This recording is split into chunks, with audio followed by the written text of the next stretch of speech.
वो कह रहे हैं ये इवेंट मैनेजर हैं, ये कहते हैं कि वो पुराने थे और कोई कुछ काम नहीं किया, हिंदुओं के खिलाफ थे। आप लोग कहाँ खड़े हैं सर? खड़े हैं तो बताइए, क्योंकि जमीन दिख नहीं रही। देखिए, हमारी पार्टी का नारा सर्वजन हिताय सर्वजन सुखाय, और मंदिर और मस्जिद और गंगा और जमुना ये सब व्यक्तिगत आस्था का सवाल होता है। आपकी आस्था है, आप आस्था में उसमें व्यक्त कर सकते हैं। इसको कोई राजनीति घसीटता है तो वो अपने लाभ के लिए घसीटता है। योगी आदित्यनाथ जी यहाँ पर क्या किया उन्होंने? कुछ नहीं। धर्म पे मैं बाद में आऊंगी। पूर्वांचल, वो कहते हैं पूर्वांचल की लड़ाई है, अच्छा, पश्चिमी उत्तर प्रदेश की लड़ाई जी, कहाँ पर मजबूत रह गई है मायावती, ये बताइए। देखिए हम बता दें सीधी सी बात, गंगा एक्सप्रेसवे का शिलान्यास किन्होंने किया है? हाँ, गंगा एक्सप्रेसवे का बहन कुमारी मायावती जी ने बलिया में पट लगा हुआ, आज भी शिलान्यास उसका कर दिया था। अच्छा। दोबारा शिलान्यास किया इन्होंने। अब हमारे काम को दोबारा ये कर रहे हैं। बहुत समाजवादी पार्टी आई तो गंगा एक्सप्रेसवे को बंद कर दिया, और भारतीय जनता पार्टी 5 साल तक सोती रही। आज चली चला का बेला में गंगा एक्सप्रेस के जल्दी जल्दी उद्घाटन कर दिया। तो आप लोग शिलान्यास करके क्यों छोड़ दिए थे? हमने शिलान्यास करके हमने जमीन का ऑक्युपाई कर लिया था। अच्छा, एक्वायर कर लिया था जी। हमने बनाए क्यों नहीं? हमारी सरकार नहीं रही उस वक्त। अच्छा, लास्ट में आके किया आपने? लास्ट में नहीं किया। तो सब करती हैं सर। नहीं तो ये करना चाहिए ना। अच्छा बताइए अंजना जी, बताइए, अगर हम गंगा एक्सप्रेसवे एक जनता के लिए बना रहे थे तो दूसरी सरकार आके उसको काम को करना चाहिए था ना, कि नहीं करना चाहिए? 5 साल सोए रहे। 5 साल सोए रहे, अब फिर शिलान्यास कर दिया। 5 साल शिलान्यास कर दिया इन्होंने गंगा एक्सप्रेसवे का। ये ऑन रिकॉर्ड है। ये अगर मोहसिन रजा बोलेंगे तो झूठ बोलेंगे। ऑन रिकॉर्ड है ये। अब मैं दिखा सकता हूँ, अभी पट दिखा सकता हूँ। अच्छा बताइए, मायावती जी इस बार तगड़ा मुकाबला दे रही हैं, आप अब खुद ही बोलिएगा ईमानदारी से, दर्शक भी सुनेंगे बहुत ध्यान से। जी, बहुत तगड़ा अंडर करंट है। आप समझ लीजिए, ये अंडर करंट है। आप भी समझ लीजिए, ये लोगों के पास कुछ नहीं है। अभी मोदी जी कम से कम 35 बार आएंगे उत्तर प्रदेश में। कहने से अखिलेश वर्सेस योगी हो गया मामला। नहीं, ये तो इनकी चाल है। ये तो इनकी चाल है। इनकी चाल ही चाहते हैं कि अखिलेश वर्सेस बीजेपी हो जाए। हाँ। तो हो जाए, हमको फायदा उससे है। हाँ। हमको फायदा है। इसलिए देखिए, अगर भारतीय जनता पार्टी इतनी डरी हुई है कि इनका शीर्ष नेतृत्व, चाहे प्राइम मिनिस्टर हो और चाहे इनके आदरणीय अध्यक्ष हो और चाहे इनके मिनिस्टर हो, हर दिन रोज यहाँ डेरा डाले हुए हैं। इनके पास इंटेलिजेंस है कि नहीं है? इनको सूचना है कि नहीं है? ये सरकार जा रही है। जी डर के चुप हो गई है, पता नहीं कौन सी चाबी ऐसी लग गई है बीजेपी के हाथ। समाजवादी पार्टी सरकार में 500 दंगे हुए थे।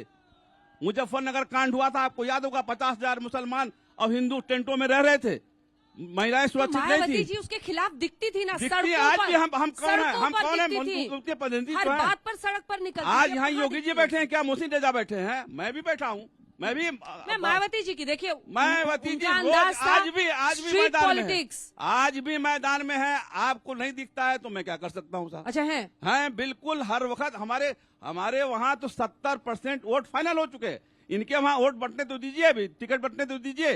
टिकट जब बंटेगा तो सर फुटबॉल होगा इन लोगों में। तो कितनी सीटें? वो 400 ले रहे हैं, 300 ले रहे हैं, आप कितनी ले रहे हैं? देखिए, हवाई बातें हैं। वो 400, ये 300। हम पूर्ण बहुमत की सरकार बना रहे हैं। अच्छा, पूर्ण बहुमत की सरकार बना रहे हैं। बहन कुमारी मायावती मुख्यमंत्री बनेंगी। यही देखिए, इलाहाबाद के बगल में फाफा मऊ है। महिलाओं की बात करते हैं। फाफा मऊ में नाबालिग लड़की के साथ रेप किया गया और उसके बाद उसके पूरे परिवार को कुल्हाड़ी से काटा गया। ये है उद्घाटन सरकार मोहसिन रजा साहब आपकी कही जाती है। मैं लॉ एंड ऑर्डर पर बात करूंगी, लॉ एंड ऑर्डर पर भी बात करेंगे। जरा अब ये विकास बनाम धर्म जो कहानी है उस पर आते हैं।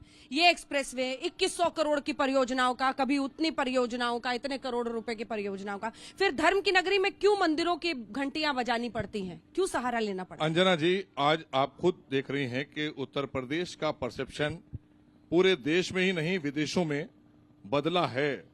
आज छवि उत्तर प्रदेश के आदरणीय योगी जी के नेतृत्व की सरकार में ऐसी बदली है कि गांव, गरीब, किसान संपन्न हो रहा है। महिलाएं सम्मान के साथ में आज जी रही हैं, खुल कर सांस ले पा रहे हैं लोग। इसलिए उससे पहले की सरकारें जो थी उनका आपको पता ही है, बताने की जरूरत नहीं है, सब जानते हैं, पूरा उत्तर प्रदेश और देश जानता है। लेकिन आपने जो बात कही, तो क्या हम अपने आराध्य को छोड़ भी दें? पूरे उत्तर प्रदेश का विकास करें और साथ साथ अयोध्या, काशी, मथुरा, वृंदावन, चित्रकूट इसको छोड़ के चलें? मतलब आपका कहने का मतलब ये है कि अगर हम हिंदुस्तान में रहते हैं और उत्तर प्रदेश में भारतीय जनता पार्टी की सरकार है और करोड़ों करोड़ लोगों की आस्था जहां है उसको हम छोड़ दें, उसका विकास ना करें एक सेकंड और आपको जगहों टोक का रही हूं, विकास सर। हम करेंगे। ये जो काशी मथुरा बार बार बोल रहे हैं, यही दिखाता है कि कहीं डरे हुए हैं। क्यों डरे हुए हैं? ये तो हमने विकास किया है इसलिए हम खुलकर बोल रहे हैं। ये तो बोलते भी नहीं थे, ये तो जाने भी नहीं देते थे लोगों को। समाजवादी पार्टी तो अगर अयोध्या जाने के लिए श्रद्धालु सोच लेते थे या कार सेवक, तो उन्हें मौत की घाट उतार दिया जाता था। आज कम से कम आजादी के साथ में श्रद्धालु वहां जा रहे हैं, दर्शन कर रहे हैं। प्रभु श्री राम का भव्य राम मंदिर का निर्माण हो रहा है 23 में। आप सब हम देखेंगे कि प्रभु श्री राम का राम मंदिर जिस तरह से ये आप पीछे कॉरिडोर देख रही हैं आप। काम करें, आप ये बताइए, नहीं आपने एक सवाल किया, ये कामों में नहीं आता। ये आप अंजना जी बताइए, आपने खुद छेड़ा है। आप ये बताइए क्या ये कार्य में नहीं आता है? इसको कार्य में नहीं रखा जाएगा। इसका जज ने विकास नहीं फैसला होना दिया ना, इसमें चाहिए। आपका आम क्या जनता को 15 करोड़ लोगों को राशन देना, ये हमारा काम है। लोगों को सड़कें देना, लोगों को सड़कें देना, ये भारतीय जनता पार्टी का आदरणीय योगी जी के नेतृत्व की सरकार का काम है। तो यहाँ के जो हमारे आराध, जिसमें हमारी आस्था है, वहां श्रद्धालु जाते हैं, उनके लिए व्यवस्था अच्छी करना, बेहतर बनाना, तो इसको आप धर्म से जोड़कर देखिएगा। और क्या हम धर्म छोड़ देंगे?